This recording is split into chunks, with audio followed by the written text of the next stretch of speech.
Everybody loves a good sativa high. That soaring, energetic, creative buzz that lifts you up instead of pinning you to the couch. But for the longest time, those pure sativas came with a huge catch. They were an absolute nightmare to actually grow indoors. They took forever to finish. They grew into giant, stretchy trees, and they gave back disappointing little yields. So growers mostly gave up on them inside. But then, back in the 1990s, one legendary strain came along and fixed just about every single one of those problems at once. This is the story of Cinderella 99. So to really get why this strain was such a big deal, you first have to understand what was so wrong with sativas in the first place. See, pure sativa strains are amazing to smoke, but they are famously difficult to grow, especially indoors. For starters, they take a really long time to flower, often 12 to 14 weeks or even longer, which is ages compared to a fast indica. On top of that, they stretch like crazy. A sativa can easily double or triple in height once it starts flowering, sometimes shooting up over 6 feet tall, which is a real problem in a small indoor space. And after all that time and all that height, they often reward you with airy, wispy, low-weight buds. So for indoor growers, pure sativas were usually more trouble than they were worth. And that is exactly the problem that Cinderella 99 came along and solved. Because Cinderella 99, or Cindy as a lot of people call her, is a sativa-dominant hybrid that somehow managed to keep all the good parts of a sativa while throwing out all the bad parts. She still delivered that soaring, dreamy, energetic sativa high everybody wanted. But instead of taking 3 or 4 months to flower, she finished in around 8 weeks. And instead of stretching into a giant tree, she stayed relatively short, compact, and bushy. And instead of giving airy little buds, she produced dense, rock-hard, resin-caked nuggets. She was, quite simply, the holy grail that indoor growers had been dreaming of. So let's talk about what that famous Cindy High is actually like, because it more than lived up to the sativa promise. Cinderella 99 is known for a fast-acting, intensely cerebral, uplifting high that a lot of people describe as almost dreamy, or even a little psychedelic. It's energetic, it's euphoric, and it's creative, making it a favorite for daytime use. Now, I'll be honest with you, it can be a lot. Because it's so strong and so racy, taking too much of it can tip some people over into anxiety or a pounding heart. So it's the kind of strain you ease into. But taken right, it's a bright, buzzy, feel-good classic. And the flavor is a massive part of its appeal too. Cindy is famous for a sweet, fruity, tropical taste, with big notes of pineapple, citrus, and grapefruit, almost like a piece of fruity candy. That mouth-watering pineapple flavor she has became one of her signatures, and it's a huge reason she developed such a devoted following. I mean, it just makes total sense, you know?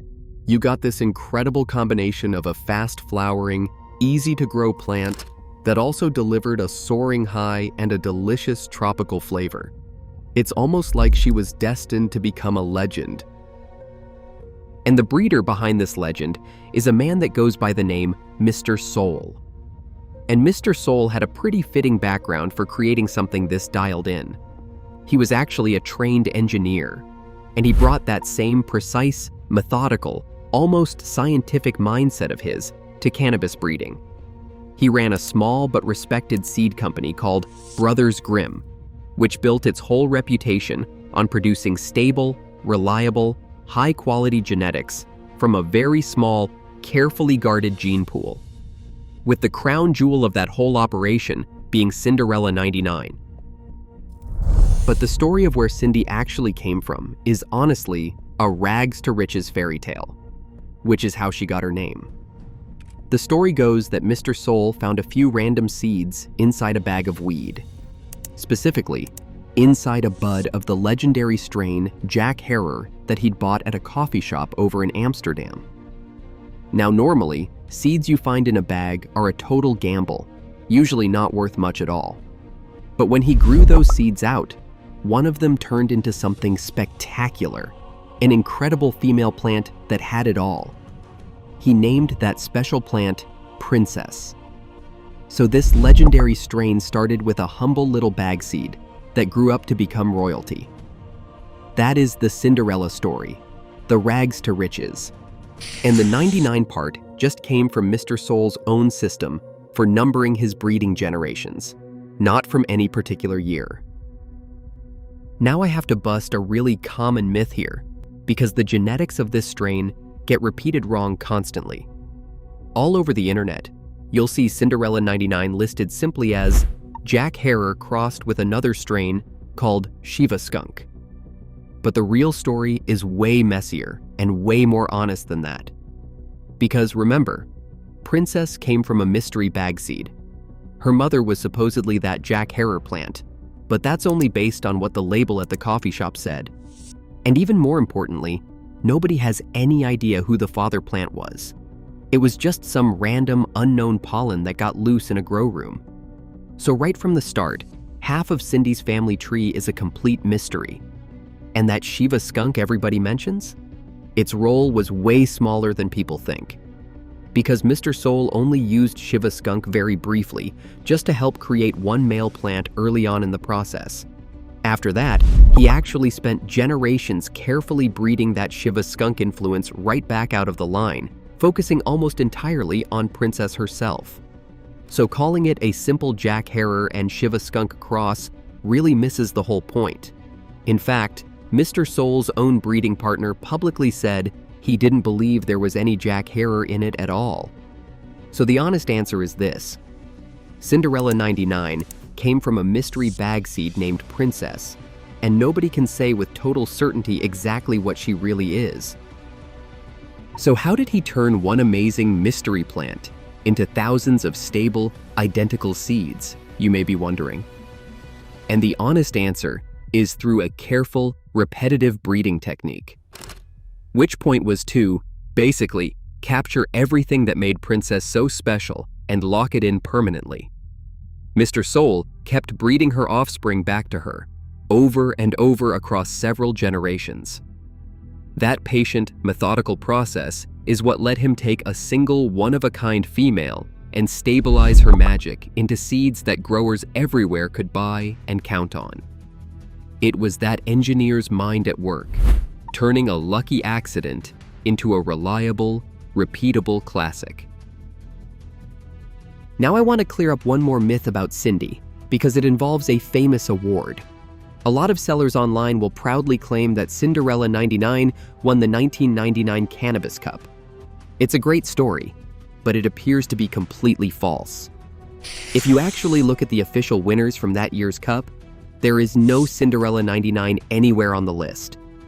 And it makes sense, because Brothers Grimm was a mail-order American seed company, not a coffee shop competing over in Amsterdam where that contest was held.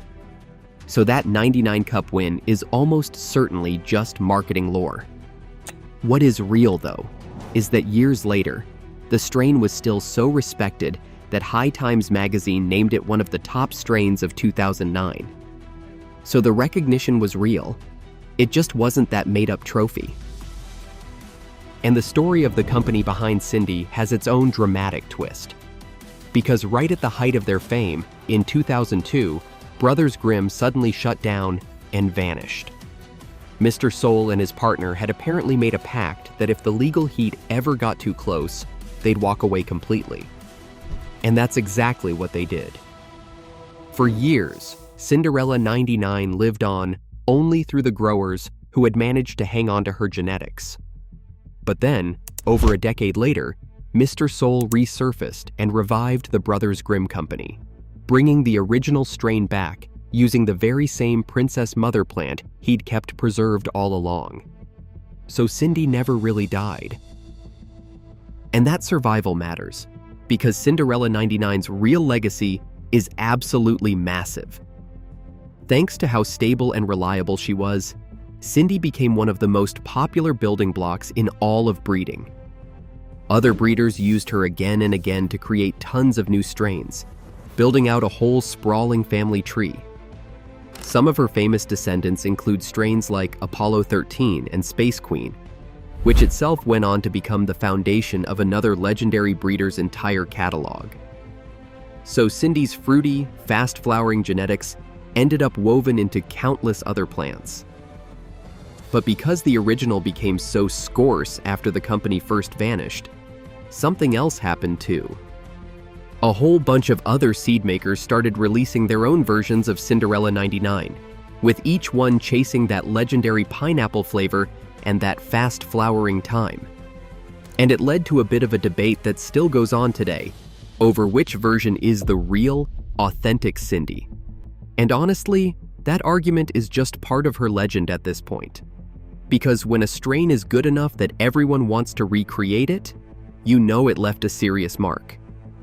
So at the end of the day, Cinderella 99 is the strain that fixed what was broken about sativas. It took that beautiful, soaring, dreamy high and finally packed it into a plant that flowered fast, stayed small, and yielded heavy, making the sativa experience practical for indoor growers everywhere. And it did all of that starting from a single mystery seed found in a bag.